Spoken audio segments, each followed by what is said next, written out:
Hello, and welcome back to Algebra 1. Today we're going to be talking about lesson 7.7, which are mixture problems. Okay, we've got two mixture problems on the board, and we're going to do both of these problems. In this first case, we have a store owner who has raisins and nuts, and they all have a different price, and he wants to mix them together so that when he's finished, the total cost of the mixture will be $4. Okay, so let's read this. It says, raisins sell for $3.50 per kilogram, and nuts sell for $4.75. How many kilograms of each should be mixed to make 20 kilograms of this snack, costing $4 per kilogram? Now I went ahead and made a nice handy table so that we could put all the information in here. Okay, the cost of the raisins plus the cost of the nuts is going to equal the cost of the mixture. All right, so let's go ahead and assign variables and try to fill out this chart. Okay, well, we know that the raisins cost $3.50. So over here in this little table for the price of raisins, we're going to write $3.50. And we know that the nuts by themselves cost $4.75. And we know that our total mixture, when we're done and mixed them together, are going to cost $4. Okay, so we got the price, all the prices filled out. Okay, now it says, another thing it says, he wants to make a 20 kilogram snack. So the mixture altogether is going to be 20 kilograms. Okay, so let's just say the raisins are X. Raisins are X kilograms. That means our nuts are going to be 20 minus whatever the raisins are.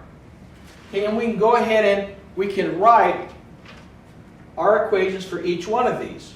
So in the first one, I'm going to write 3.5, I'm going to get rid of the 0, x. The next one we're going to write is going to be 4.75 times 20 minus x.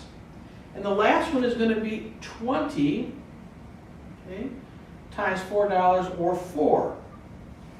Okay, so what we know is that the raisins plus the nuts have to equal what the mixture is.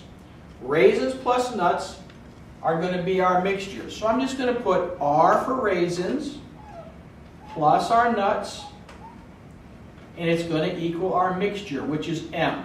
Okay, let's go ahead and finish this then. We know that the cost of the raisins are going to be 3.5, okay, 3.5x, plus the cost of the nuts. Okay, well, it's going to be 4.75, okay, times 20 minus x, and that's all going to equal 20 times 4 right here, or 80. So I'm just going to put an 80 here. Okay, now, there's a couple ways you can do this problem. If you have a calculator, okay, if you have a calculator, you can just do it straight up. But let's just take, for example, I don't have a calculator. So one of the easiest ways for me to do this problem is to go ahead and multiply by a number that's going to clear my decimals. My biggest decimal it's 100.75. So if I multiply this term, and this term by 100, I should have the answer. Okay, so I'm going to go ahead and do that. I'm going to multiply everything by 100. 100 times 3.5, okay, gives me 350x. And then I'm going to have over here plus 100 times 4.75 is 475. And then I'm going to distribute it, 20 minus x. And then I've got to do it to this little side over here, which is 80 times 100 will turn out to be 8,000. Okay, so that's my new equation. Now I'm going to go ahead and do the distributive property. So I'm going to have 350x plus, when I multiply these two together, I get 9,500, okay, minus 475x, okay, equals 8,000. All right, now we have to combine our terms together. All right, I have 350 and minus 147. So this is going to be subtracted, and I'm going to have negative 125x, negative 125x, and I'm going to bring my 95 over, subtract 95 from this and subtract 95 from that, and I'm going to get minus 1,500. Okay, and when I divide by 125, and I divide this by a negative 125, I find out that my x value, okay, my x value will be 12. What does that mean? Well, I have to go back to my chart and look. What did x represent in my chart? It represented raisins. So my raisins are going to equal 12 kilograms. And because I have 20 minus 12, my nuts are going to equal 8 kilograms. So I can go over here and say, I have to have 12 kilograms of raisins. And to make 20, I have to have 8 kilograms of nuts. And when I mix them together, they're going to give me a mixture that's worth $4 a kilogram. All right, so if you use one of these easy spleasy, lemon pleasy charts, you're going to have an easy way of doing these problems because it helps you to organize all the information. And there is a lot of information. So the number one thing that you have to know in mixture problems with nuts and things are that the kilogram times the price equals the cost. Fill in your chart. Okay, the cost of the raisins plus the cost of the nuts are going to equal the cost of the mixture. And that's all we did. All right, let's direct our attention over here to the right side of the board. Let me get rid of this. And over here we have a different type of problem, but it's done similarly. Okay, we're using different things. Okay, in this type of problem is called an acid problem. And what we're going to do is we're going to get an acid, and we're going to try to dilute it from one percentage by another by adding water. Okay, so let me get rid of this raisin one. And we'll go on to the acid problem. All right, let's look at this acid problem and see what it says. It says this: a mechanic has 300 milliliters of battery acid solution that is 60% acid. He must add water to the solution so that it is only 45% acid. How much water should he add? All right, well, let's go ahead and make our chart. Right, and over here we usually do this. Okay, we start with our original solution. Okay, what did he start with? Original solution. Okay, and then the next one is the water that we're going to add or take away. In this case, we're going to add water.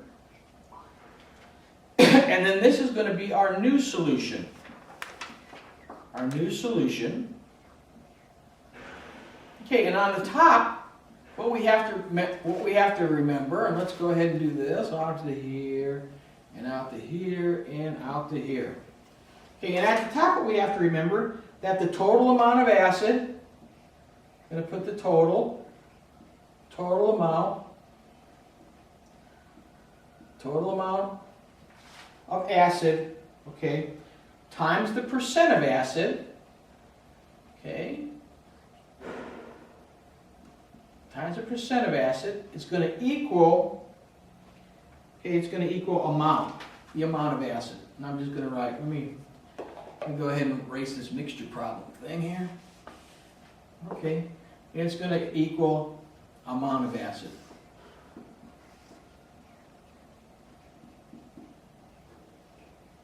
Okay, now we're going to put this under here like this, and we're going to say, all right, our total amount of acid is going to go in this box. The percent of acid is going to go in this box, and that's going to leave us with our equation, or the amount of acid. All right, now let's look at this. Okay, it says that the original solution contained 300 milliliters of battery acid at 60%. So the total amount would be 300 milliliters at 60%. And we're going to multiply these together, so it would be 0.6 times 300. Okay, which would give us 180. Okay. Now the next one says, We're looking for the water. Do we know how much water we're going to add? No, so that's going to be our variable. I'm going to add X milliliters of water. And what's the percent of acid in water? It's 0. So over here, when I multiply the amount of water I add it to 0, I get a 0. Okay, that's kind of a strange thing in acid problems. But it says my new solution is going to contain 300 milliliters at 60% plus whatever I added. So the solution, the amount is going to be 300 plus X. And what do I want to reduce it to? I want to reduce it to 45%. Okay? And so what I'm going to end up with is 0.45 times 300 plus X. Okay, now here's how this works. The original amount plus the amount of added acid or water or whatever is going to give me my new amount. So it's going to be this, original amount of acid,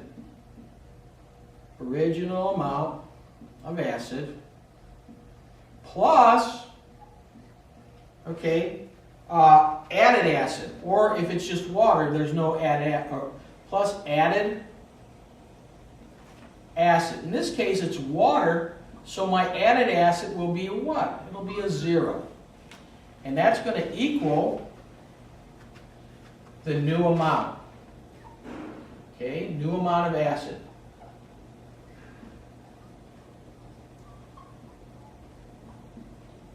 Okay, well, let's see what we got here. Well, the original amount is going to be 300 milliliters times 60%, or 6.6 times 300, which is 180. So this guy's going to be 180, plus the added acid is going to be 0. We didn't add any acid, we just added water. Okay, and this is going to equal, okay, 0.45 times 300 plus X. Okay, last time we went ahead and multiplied by 100. This time we're just going to, because we have calculators, we're just going to keep the decimals the way they are. So my equation is going to be 180, okay, equals 0.45 times 300, 0.45 times 300 equals 135. And over here we're going to have plus 0.45x. Alright, so I'm going to bring this over. I'm going to subtract 135 from here. And I'm going to subtract 135 from here. And I'm going to end up with, okay, 45. Okay, 45 equals 0.45x. And I divide by 0.45, okay, and I find out very quickly that my x is going to be what? It's going to be 100. Okay, why? Because if I take 0.45 and I divide it into 45, okay, I'm going to move it 2 places, 1, 2. Okay, so it's going to be 4 here. That's going to be, oh, I'm sorry, not 4. It's going to be 1.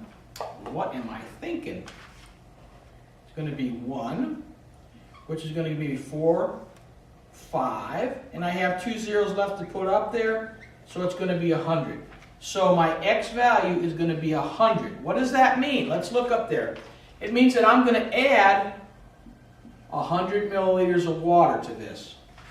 Okay? And that's what they're asking for. They ask for how much water should he add.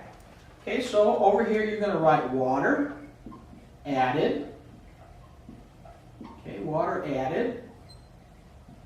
And we put it over here and it's going to be 100 milliliters. Okay?